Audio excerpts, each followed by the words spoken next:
Hello viewers, আসসালামু আলাইকুম। আমি মোহাম্মদ মিজারুল ইসলাম আপনাদের মাঝে আবার একটা নতুন ভিডিও নিয়ে এলাম।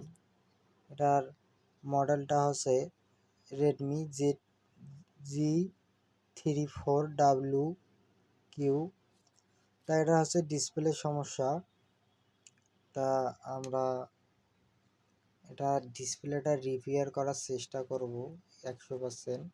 এটা কিন্তু অনেক দামি মনিটর, না হলে কিন্তু যদি সঠিকভাবে আর কি না হয় তাহলে কাস্টমার নেবে না। যাদের এরকম মনিটরের সমস্যা বা এইচপি যে কোনো ধরনের মনিটরের সমস্যার জন্য আমাদেরকে নক করতে পারেন অথবা হোয়াটসঅ্যাপে এসএমএস দিতে পারেন বা কন্ট্যাক্টও করতে পারেন, কোনো সমস্যা নাই। এরকম বড় বড় মনিটর যে আর কি আমাদের কাছে আসে, আমরা কাজ করি। আপনারা হয়তো ভাববেন যে হুট করে একদিন ভিডিও নিয়ে আসছে, কিন্তু তা না। এটা এই যে এক পাশ করে দেখব যে কি সমস্যা, তা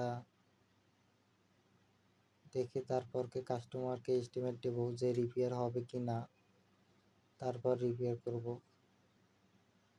যদি রিপেয়ার করে না হয় তাহলে আমরা কাস্টমারকে দিব না, আমরা চেঞ্জ করে দেওয়ার চেষ্টা করব। তা আমরা মিটার দিয়ে আগে দেখি মেপে এবং নতুন টেকনিশিয়ান ভাইয়েরাও এটা দিয়ে কাজ শিখতে পারবে আর কি। এই যে আমি মাপ দেখাচ্ছি, এরকম ভিজিএস ভিজিএল এগুলো মেপে দেখতে হবে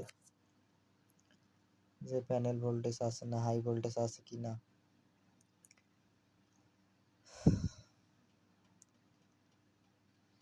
আমরা এই যে রিপেয়ার করলাম এটা সমস্যাটা ধরে, এখন যদি রিপেয়ার হয়ে যায়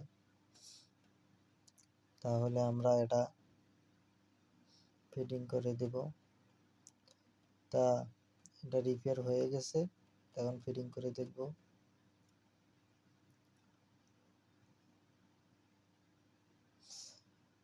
আপনারা কিন্তু ভিডিওটায় লাইক দেওয়া ভুলবেন না। আপনারা চাইলে শেয়ারও করতে পারেন নিজের পেজ বা আইডি যাদের আছে। তো একটু আমাদেরকে সাপোর্ট দিয়ে এগিয়ে নিয়ে যান। আমরা আগামীতে আরও কিছু ভালো করব ইনশাল্লাহ। আমি হয়তো ছোট, আমার কণ্ঠস্বর একটা বেশি একটা ভালো না, তা আপনারা যদি আসেন আমাদের এই সার্ভিস সেন্টারে তাহলে দেখতে পারবেন কেমন আমরা কাজ করি। আমাদের সার্ভিস সেন্টারটা কত বড় না ছোট আপনারা কিন্তু চাইলেই দেখতে পারবেন। আর আমরা যে কোনো ধরনের টিভিরও কাজ করে থাকি, যেমন ওএলইডি। বাংলাদেশে যদি কেউ ডিসপ্লে না দিতে পারে, আমরা ডিসপ্লে মাদারবোর্ড সব দিতে পারবো যে কোনো টিভির। কেউ লন্ডন বা চায়না থেকে টিভি নিয়ে আসে, আমেরিকা, জাপান, আমরা ওগুলোরও ডিসপ্লে আর কি দিয়ে থাকি। এই যে ডিসপ্লেটা রিপেয়ার হয়েছে, একদম ফুল ফ্রেশ।